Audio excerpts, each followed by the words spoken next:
ಶುಭೋದಯ, ನಮಸ್ಕಾರ, welcome to Yoyo Kannada. ಬನ್ನೀಗ ನೋಡೋಣ ಈ ದಿನದ ಪ್ರಮುಖ 5 ಬ್ರೇಕಿಂಗ್ ನ್ಯೂಸ್ಗಳು. ಕರ್ನಾಟಕ ಬಿಜೆಪಿ ರಾಜ್ಯಾಧ್ಯಕ್ಷ ಬಿವೈ ವಿಜೇಂದ್ರ ಹಾಗೂ ಬಸನಗೌಡ ಪಾಟೀಲ್ ಯತ್ನಾಳ್ ದೆಹಲಿ ತಲುಪಿದ್ದಾರೆ. ರಾಷ್ಟ್ರ ರಾಜಧಾನಿಯಲ್ಲಿ ವರಿಷ್ಠರ ಭೇಟಿಯಾಗಿ ತಮ್ಮ ಬೇಡಿಕೆ ಇಡುವುದು ಬಹುತೇಕ ಖಚಿತ. ರಾಜಧಾನಿಯಲ್ಲಿ ರಾಜ್ಯ ರಾಜಕಾರಣದ ಮಹತ್ವದ ಬೆಳವಣಿಗೆ ನಡೆಯಲಿದೆ. ಎರಡೂ ಬಣಗಳ ನಾಯಕರು ದೆಹಲಿ ವರಿಷ್ಠರನ್ನೇ ಭೇಟಿಯಾಗುತ್ತಿರುವುದು ಏನೆಲ್ಲಾ ಬೆಳವಣಿಗೆ ನಡೆಯಲಿದೆ ಎನ್ನುವುದನ್ನು ಸಹಜವಾಗಿ ಕುತೂಹಲ ಮೂಡಿಸಿದೆ. ಇಂದು ಎಲ್ಲಾ ರಾಜಕೀಯ ಬೆಳವಣಿಗೆಗಳಿಗೆ ಉತ್ತರ ಸಿಗುವ ನಿರೀಕ್ಷೆ ಇದೆ.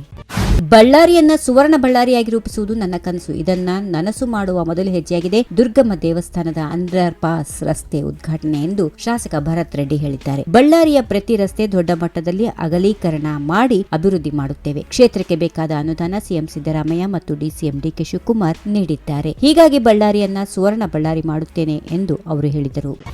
ದೆಹಲಿಯಲ್ಲಿ ವಿಧಾನಸಭಾ ಚುನಾವಣೆಯಲ್ಲಿ ಹೀನಾಯ ಸೋಲಿನ ಬಳಿಕ ಕರ್ನಾಟಕ ಕಾಂಗ್ರೆಸ್ ನಾಯಕ ಸಚಿವ ಪ್ರಿಯಾಂಕ್ ಖರ್ಗೆ ಸೋಷಿಯಲ್ ಮೀಡಿಯಾಗಳು ಮೋದಿ ಪರವಾಗಿವೆ ಎಂದು ದೂರಿದ್ದಾರೆ. ನನಗೆ ಅನಿಸುವ ಪ್ರಕಾರ ಯೂಟ್ಯೂಬ್, ಎಕ್ಸ್, ಫೇಸ್ಬುಕ್ ನಂತ ಸೋಷಿಯಲ್ ಮೀಡಿಯಾ ಪೇಜ್ಗಳು ಮೋದಿ, ಅಮಿತ್ ಶಾ ಅಥವಾ ಬಿಜೆಪಿ ಬಗ್ಗೆ ಟೀಕೆ ಮಾಡುವ ಪೋಸ್ಟ್ಗಳನ್ನ ತಡೆ ಹಿಡಿಯುತ್ತವೆ. ಇದು ಪ್ರಜಾಪ್ರಭುತ್ವ ವ್ಯವಸ್ಥೆಗೆ ಮಾರಕ ಮತ್ತು ಸಾರ್ವಜನಿಕರ ಅಭಿಪ್ರಾಯಗಳನ್ನು ದಮನಿಸುವುದು ಅಪಾಯಕಾರಿ ಬೆಳವಣಿಗೆ ಎಂದಿದ್ದಾರೆ.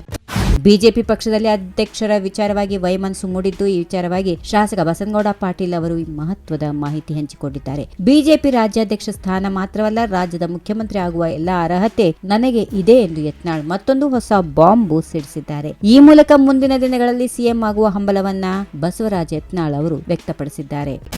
ಬಿಜೆಪಿ ರಾಜ್ಯಾಧ್ಯಕ್ಷ ಸ್ಥಾನಕ್ಕೆ ಕೇಂದ್ರ ಸಚಿವ ವಿ ಸೋಮಣ್ಣ ಸೇರಿದಂತೆ ಯಾರ ಹೆಸರನ್ನು ನಾನು ಸೂಚಿಸಿಲ್ಲ ಎಂದು ಸಂಸದ ಬಸವರಾಜ ಬೊಮ್ಮಾಯಿ ತಿಳಿಸಿದರು. ನಾನು ಸಂಸದನಾಗಿ ನನ್ನ ಕೆಲಸ ಮಾಡುತ್ತಿದ್ದೇನೆ. ಈ ವಿಷಯದಲ್ಲಿ ಏನೇ ಇದ್ದರೂ ಪಕ್ಷದ ಹೈಕಮಾಂಡ್ ಒಳ್ಳೆಯ ತೀರ್ಮಾನ ಕೈಗೊಳ್ಳುವ ವಿಶ್ವಾಸ ಇದೆ. ವರಿಷ್ಠರು ಯಾರನ್ನ ಆಯ್ಕೆ ಮಾಡುತ್ತಾರೋ ಅವರೇ ಉತ್ತಮ. ರಾಜ್ಯ ಬಿಜೆಪಿಯಲ್ಲಿ ಯಾವುದೇ ಗೊಂದಲ ಇಲ್ಲ. ನಮ್ಮ ಹೈಕಮಾಂಡ್ ಬಹಳ ಗಟ್ಟಿಯಾಗಿದೆ ಎಂದು ಹೇಳಿದರು.